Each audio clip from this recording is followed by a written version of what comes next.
Welcome back mga kabayan! Nagbabalik po muli ang inyong lingkod upang magbigay sa inyo ng mga bago at nagbabagang mga balita. Tila ba naging mainit na usapin ang isyong ito sa mundo ng social media? Speaker of the House Tambalos Los Romualdez at Congressman Saldico, tila ba nabulgar ang kanilang ginagawang kakurakutan sa loob mismo ng Kongreso. Dito nga mga kapatid, makikita natin na dinuro sila o tinuro sila ni Vice President Inday Sara sa mga kabalbalan at pangungurakot sa pera ng kaban ng bayan. Dito nga natin makikita mga kaibigan na tunay nga ang sinabi ni former President Rodrigo Roa Duterte na ang ahensya ng Kamara o ng Kongreso ang pinakamadumi na ahensya dito sa ating bansa dahil nga sila ang ahensyang merong napakalaking budget, ngunit tila ba walang nangyayari dito sa kanilang budget dahil alam naman natin mga kaibigan na naipupunta lang ito sa kanilang mga bulsa o di kaya nasa mga private bank overseas. Mga kaibigan, ganito pa ang gusto nating mga namumuno sa atin, mga kurakot, walang paninindigan at walang integridad at lalong-lalo na walang pagmamahal sa sariling bansa. Well, para nga sa buong impormasyon ay panoorin na lamang ang buong video. At kung bago ka pa lamang sa ating channel ay huwag kakalimutang mag-subscribe, pindutin ang notification bell at piliin ang all upang laging maging updated sa mga bago at nagbabagang mga balita. At sa mga solid viewers naman natin dyan, maraming salamat naman po sa patuloy na pagtangkilik sa ating channel. Tuloy-tuloy lang po ang laban para sa katotohanan at para na rin sa kinabukasan ng ating pinakamamahal na bansang Pilipinas. At kung meron ka naman pong hinahing, ang ating comment section po ay bukas para sa inyong mga opinyon. Muli po, maraming salamat and thank you.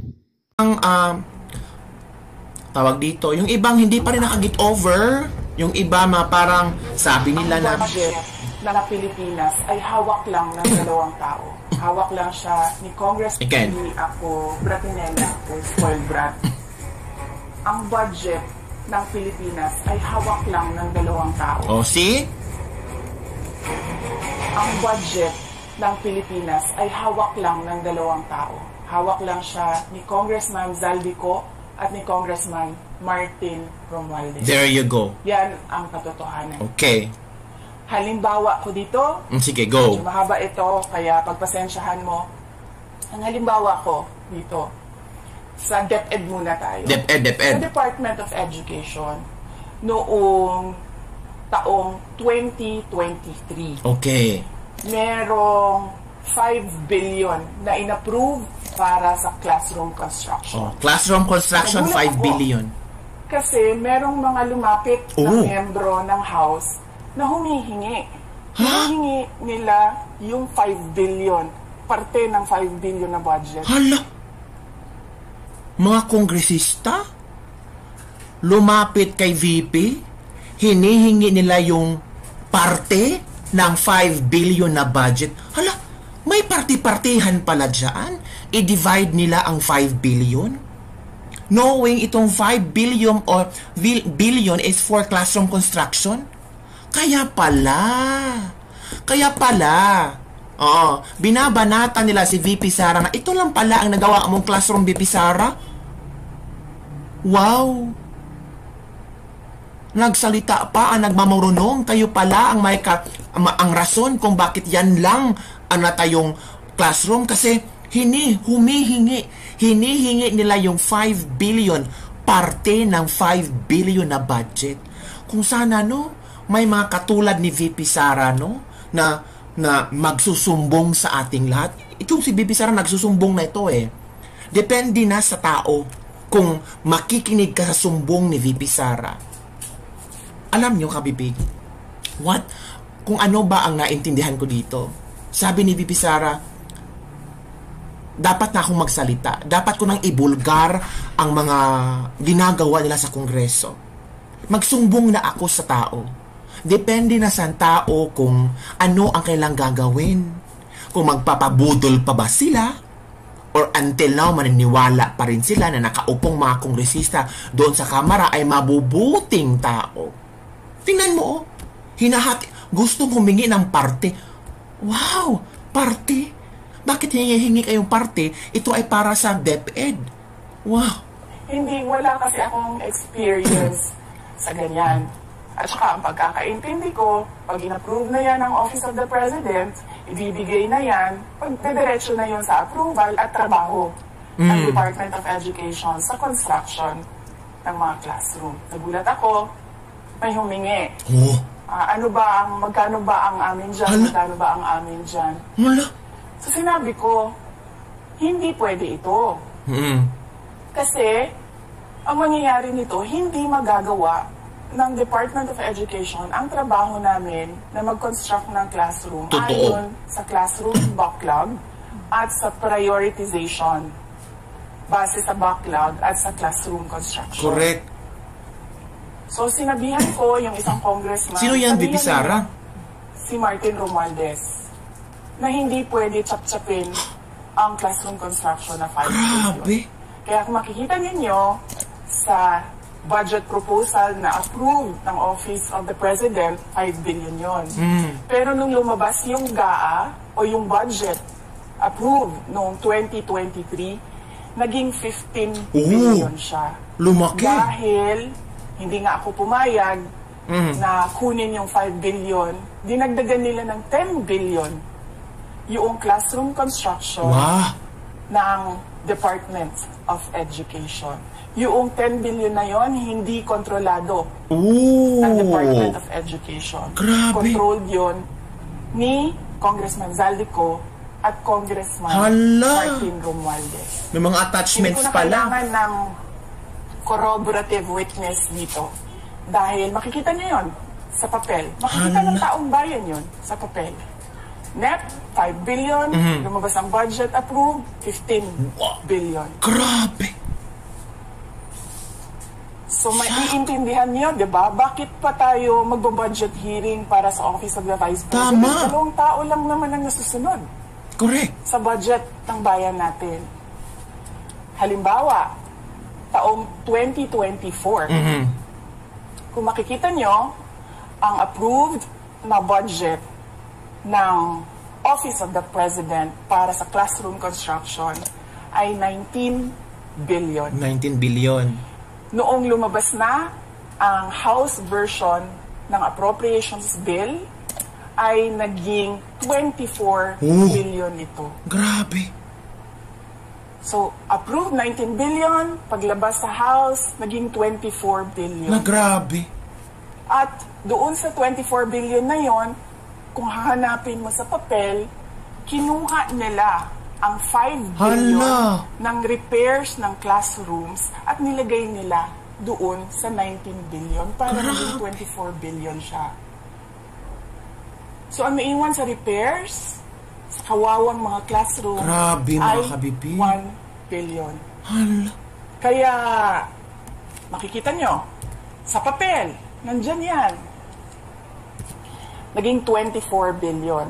At hindi lang yan, dahil noong 2023 ay hindi ako pumayag na hindi masunod yung DepEd na rules sa paano mag-classroom construction based on need. Ang ginawa ngayong 2024, inattach nila ang listahan na kung saan gagawin ang mga classroom construction worth 17 billion. Makikita niyo yon sa papel. Pagdating namin sa Senate, nakita yun ng mga senador. Tinanong nila ang Department of Education, totoo ba o hindi totoo na galing sa inyo ang listahan ng 17 billion ng mga classroom construction? So sabi namin sa... Ito ang sabi na ating mga nadasan, diyan mo makikita ang mga Duterte hindi kurako. Tama ka, Ami Cabrera. Kasuhan mo sila VP Inday. Tapos may mukha pa sila na pagbintangan si VP Sara Duterte. Oh, yung confidential funds 125 million kumpara sa bilyones. Oh, kumpara sa bilyones na pinapatong nila sa mga sa budget ng mga iba't ibang ahensya. 'Di ba? 125 million compare billions. O yung excess billions, merong auditing ba yan? 'Di ba? Tapos Ang nilalaban nila, 125 million ni VP Sara nasa notice of disallowance. Hindi ba kayo nanalamin? Kay VP Sara, sasagutin pa nila itong notice of disallowance from COA. Pero yung bilyones ninyo na pinapatong nyo sa mga budget ng mga ahensya, walang auditing. Nasa bulsa nyo na lang. Busog na busog ang bulsa nyo. Habang ang mga Pilipino, gutom na gutom. O eto, nagsalita na si VP Sara. Diba? Depende na sa mga taong maniniwala dito o hindi, ha? Kasi si VP Sara may ebidensya may mga papel. Yun ang pinakamalaking kamalian ng mga kongresistang ito. Kasi may papel hawak si VP Sara. Hindi naman ibig sabihin na fake ito. Kasi galing approve nila ito. Pinag-uusapan nila ito. Mga kabibig, let's move on. Sa mga senador, hindi totoo. Hindi namin magagawa yung trabaho namin. Hindi natin masasolve ang classroom backlog kung ganito ang nangyayari. Pwede ba ninyong kaming tulungan? Yung mga senador naman, very helpful sila. Oo, tulungan namin kayo. Kaya nga, kung makikita ninyo sa interpellation ng isang senador doon sa budget hearing sa Senate, tinanong niya, diretsyo, galing ba sa DepEd ang listahan ng 17 billion? Galing ba sa DepEd ang listahan na inattach doon sa House version? Sinabi namin hindi. Hindi galing sa ano niya. On record yun. Makikita nyo sa mga videos, balikan nyo yung mga videos. Makikita nyo. Yes, ito yung video. My concern, Mr. President, under the GAB, I observed that there was an increase in the budget for the construction of new classrooms from 19.6 billion to 24.6 billion. However, this is my concern, which you mentioned earlier, that the repairs and rehabilitation of classrooms was decreased from 6.5 billion to 1.5 there you billion. go. I also have information, Madam Chair, Mr. President, that 24.6 billion allocated under the GAB, but only 9.8 billion from the allocation is left to the discretion of DepEd. There you go. Kaya hindi ko na... Yung mga, alam nyo kabibig, yung mga putik na mga tinatapon nila kay VP Sara, yun pala yung mga sekretong ginagawa nila. Sabi dito ng isang netizen, sa laki ng pera na kulimbat nakuha nila lahat gusto nila, kaya nila bumili or magbayad. Busog ang bulsa, ninatambalos-los, pati dyan, dalawang kawatan ng bayan, Romales at Saldi. Ang putik nila, tinatapon kay VP. Magaling. Bago siya nagsalita, ready ang proof niyang ebidensya. Totoo.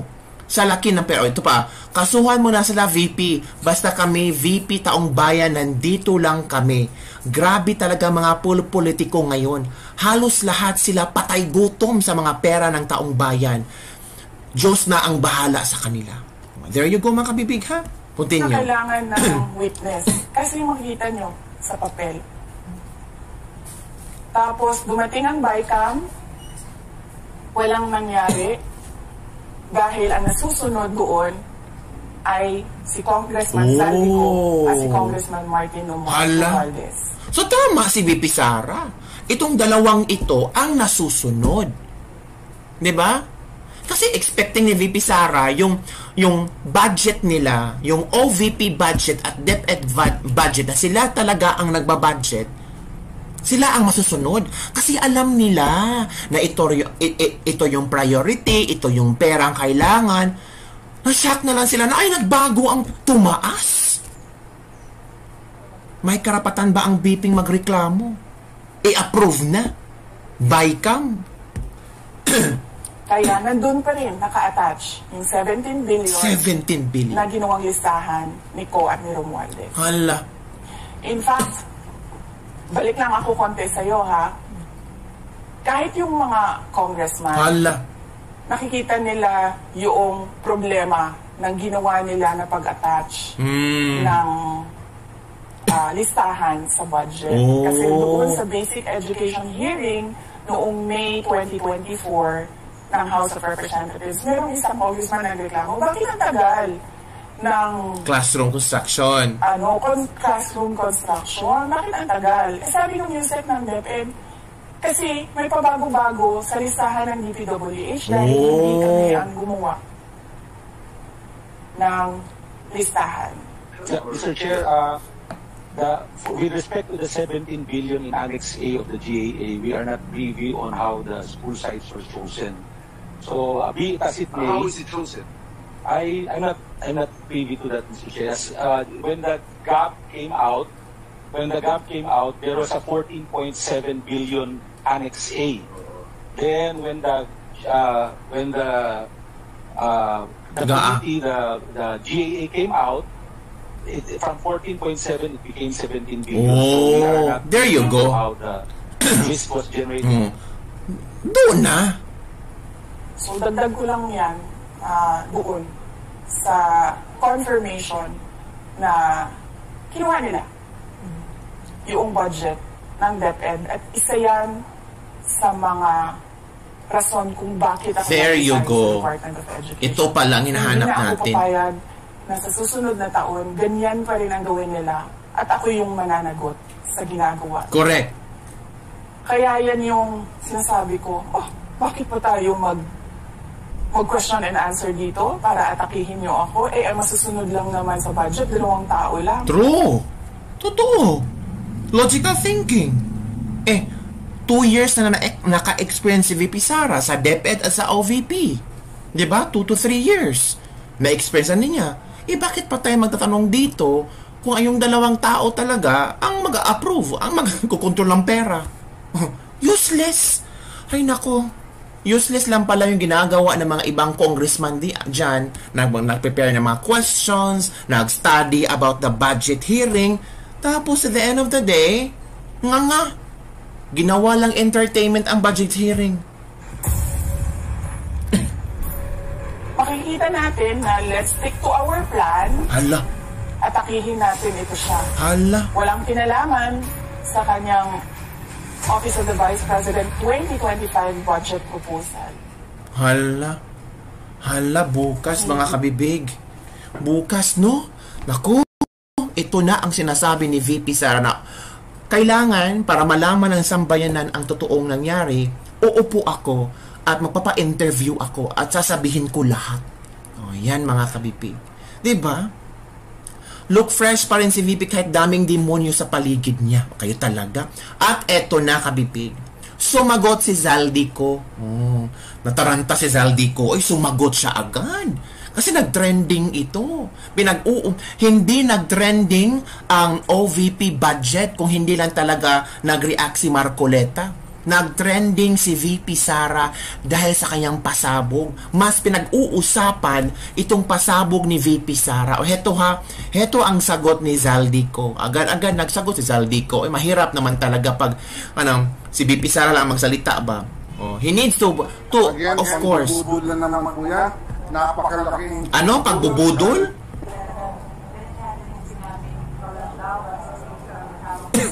Yes. Una-una, again, pangbubudol na naman po yan. Sino ba ang mahilig sa budol? Sino ba ang mangbubudol? Meron bang binudol ang mga Duterte? 32 million ang bumoto. At until now, naniniwala sila kay VP Sara. Mataas ang trust rating, satisfaction rating, performance rating ni VP Sara. Yun ba ang tinatawag na mambubudol? Si VP Sara ba ang tinatawag yung ng bubudol? May mga ebidensya siya. May mga papel hawak siya. Paano naging mambubudol si VP Sara? Diba, mga kabibig? Alerky, Ay, mambubudol daw si VP. Paano nambubudol si VP Sara? Si VP Sara ba ay nag-promise ng 20 pesos per kilo rice? Nag-promise ba si VP Sara June, July, August, September bababa na ang presyo ng bigas? Nag-promise ba si VP Sara na na tungkol sa flood control projects? Kung hindi dahil sa bagyo, hindi namin malaman na meron palang flood control projects na daily bilyones ang ginastos. Ay, ewan ko sa inyo. Ay, proceed. Napakalaking pambubudol. Akala nila ang taong bayan hindi matalino. Matalino po. Sasagutin po natin yan. Una-una po, ang miyembro po ng appropriations is around 139. Ang vice chair po is around 56. Ang congressman po is 300. Meron po tayong mga senador na 24. Meron pong miyembro ng Bicameral Conference Committee after the budget deliberation ng House and Senate. Meron pa pong BICAM na mag-uusap ang dalawang upper chamber and lower chamber. Almost 30 po ang nag-attend yan public, so hindi po totoo yan. Kung nagagawa niya po yan sa Davao sa confidential fund na lustayin in 11 days ng 2.6 o 2.9 billion, kayang-kaya niya rin yung gawin pag siya po ang nakaupo at ang kanyang mga pananakot sa aming mga kongresista, hindi na po ito dapat palagpasin. Nila po, mamaya prepare kami mag-meeting ho kami ng APRO, we will have a more detail for this answer. Wala, natakot na sila. Medyo strained ang relationship between the House and the Vice President. Kaya po parang, interpretation ba yun, parang pinaratago na lang ang isang pora, abang na nakaka-win call. I mean, is this the official position po ba of the entire appropriations committee? Or is this your own interpretation ng police and the Vice President? Well, ano po yan? Common knowledge na po yan. No? Matagal na po, kahit sa Davao po, tahimik lang dahil secret martial law po sa Davao. Alam po natin Secret yan. martial law. So, Oy, Davaoenos. Oy, Davaoenos, sabi ni Zaldico, may secret martial law daw sa Davao. Davaoenos, mag-react kayo dyan, oy. May secret martial law daw sa Davao. Naku, ano ba yun? Ilang beses po yan, audit observation memo, notice of disallowance. Bago ka po dumating sa notice of disallowance, sa AOM pa lang po, nakita po natin yan. Sinubukan po natin yan last year pang itingnan, pero hindi po yan ikita noong 2022, malaki na po. Hindi pa po nagkakaganito ang sitwasyon, inihingi na po yan ng Kongreso dahil masyado na pong sobrang laki ang confidential fund na hinihingi niya at other services. Malaki ba? Yun na po. There you go mga kabibig ha. Yan ang sagot ni Zaldico. Hindi ko pa nakita kung meron na bang sagot si Martin Romualdez tungkol sa issue na ito. Hindi ko pa nakita na nag-official statement na si Martin Romualdez tungkol sa sa pasabog ni VP Sara mga kabibig. 'Di ba? Hay, nako mga kabibig. Grabe no mga kabibig no. As in, naglabasan lahat ng baho. I asked my daughter in Davao, she said, there's no martial law in Davao. Abuso ka ni iyot budget ng OVP. Buhaya, chud ka. Sabi na September 10 daw, martial law. Baka nga po, totoo. Kayo walang nilustay. Pare-pareho kayong wag kayong magmalinis. Sabi ni Edwin Frahinal. Walang confidential funds sa 2025 budget proposal ng OVP. Anong pinasasabi mo, Zaldico, na malaki ang hinihinging confidential funds? Zaldico, maraming kaso yung naharap nito. Binuko na siya ni Joel Villanueva. Bakit nandyan pa siya sa Congress? Inggit lang kayo sa Davao. Nako ha, ano naman ang budget nyo? Hindi ako nagli-liquidate certification lang. Pang-famas naman yung acting ng congressman na ito. Yan ha. Yan ang mga komento ng ating mga netizen ngayon kabibig. And speaking of what happened to the Congress this day, grabe ang bangayan, grabe ang tawag ito, ang nangyari sa Kongreso ngayon. Diba mga kabibig? Itong si Marcoleta mga kabibig, hindi nagpaawat talaga. Oo mga kabibig, akala nila na itong si Marcoleta ay maisa-isa lang nila, pero hindi. Pero iba din si Kiambao mga kabibig. Iba din si Kiambao, umatake din si Kiambao. So eto mga kabibig ha, panoorin natin kung ano yung pinaka-highlight sa sa OVP budget hearing kanina sa Kongreso. Ito yung pinaka-highlight kabibig. At talagang pinag-uusapan. Ito kabibig, manood tayo. This question never happened before. That is the one I'm explaining to you. It did not happen before. Now, ang tanong ko po, ba't nangyari po nung nakarap, nangyayari na naman ngayon? We are talking of the office, not the person. You may not like the person. You may not like her presence here. Correct. But you have to respect the office of the Vice President. That is all. because that is guided by the tradition. Kahapon po, kagaya po na sinabi nila, wala nang pinagtanong sa Office of the President. That is correct.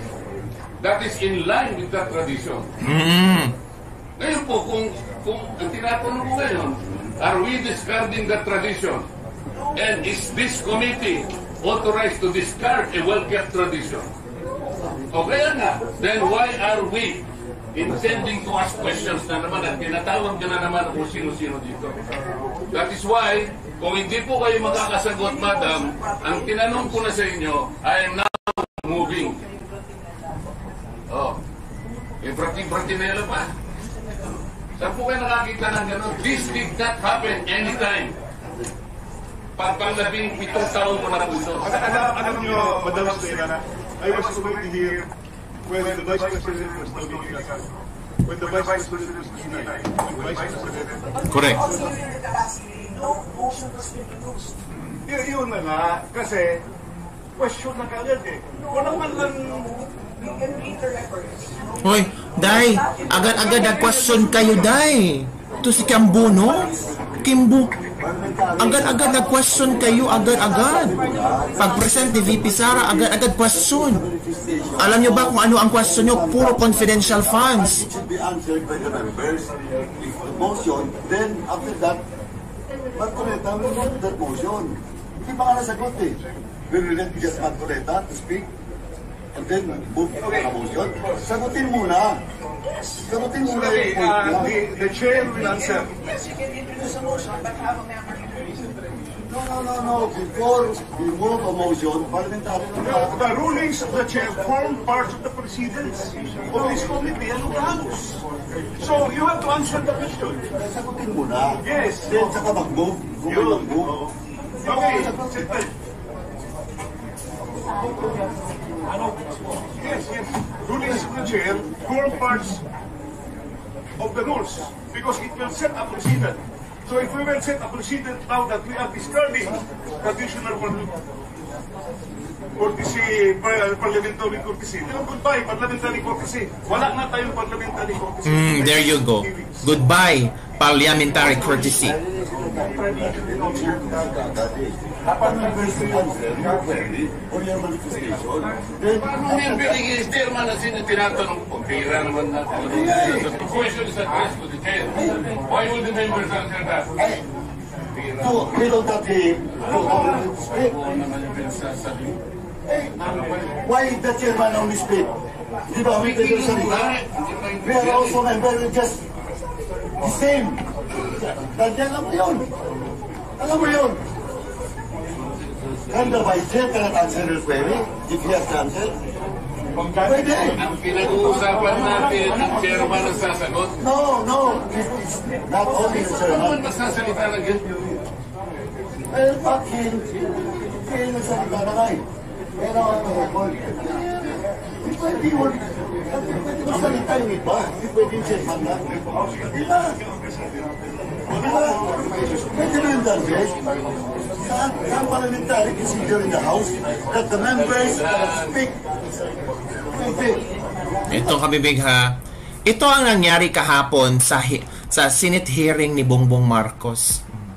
Ito ang nangyari kay Bongbong Marcos kahapon ha. I-share ko sa inyo. Ito yung nangyari kahapon. Representatives and Committee on Appropriations, Mr. Chair. Yes, Vice Chair Ching Bernos. Mr. Chair, as part of the long-standing tradition and practice of the House of Representatives. As practice of the House of the standing long tradition and practice of the House of the Representative. Representatives and Committee on Appropriations to extend parliamentary courtesy. So sa amin ng isang kongreso, wala na palang parliamentary courtesy dito pag OVP. Pero pag presidente, meron. May nagsalita. Kung naalala nyo, nung OVP budget hearing, after ng presentation ni VP Sara, meron bang nagsalita tungkol sa parliamentary courtesy? Wala. Lahat sila question agad. Nagtatalunang question agad. Try to analyze mga kabibig kung gaano sila ka politically motivated. Of the Office of the President. I object, and recognition of his distinguished role and significance in government I move that we terminate the budget hearing of the Office of the President. Is there a second to the motion? Nagpalapapang tayo iba, oh. Objection? I object, Mr. Chair. Yes. Objection. Yeah, Mr. Chair, I object dahil sabi po ng Presidente, all government agencies undergo the same process during budget deliberations bilang sagot sa Office of the Vice President, Mr. Chair. So kung ganun, Mr. Chair, na ita-terminate natin ngayon ang deliberations, we are affirming ang pagiging branch ng Vice President. And in fact, Mr. Chair, pinapalabas natin na nagsisinungaling yung mismong Presidente. Yeah, pinapalabas natin na nagsisinungaling yung mismong Presidente. Tama. By evading the process of Congress. Correct. By evading the process of Congress na mag-undergo ng scrutiny. Tama. Kung ano ang ginawa ng OVP, dapat pagdaanan din ng Office of the President. Excuse me, Mr. Chair. Back your statement on it. There you go. So nakita nyo, kabibig, ha? Hindi naman ito gawa-gawang video kasi napag-usapan to. Mga kabibig, napag-usapan talaga to, mga kabibig. As in, marami mga tao ngayon ang parang nadismaya. Marami mga tao ngayon ang nakakaalam na kung ano ang nangyari sa loob ng Kongreso nang dahil kay VP Sara.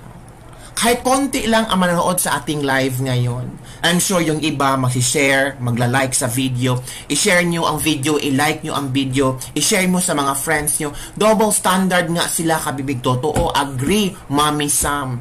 Ngayon lang ako mag-agree kay Raul Manuel. Yes, ako din. Ngayon lang ako nag-agree sa mga kabayan black na they're fighting kung ano ang ginawa natin sa OVP.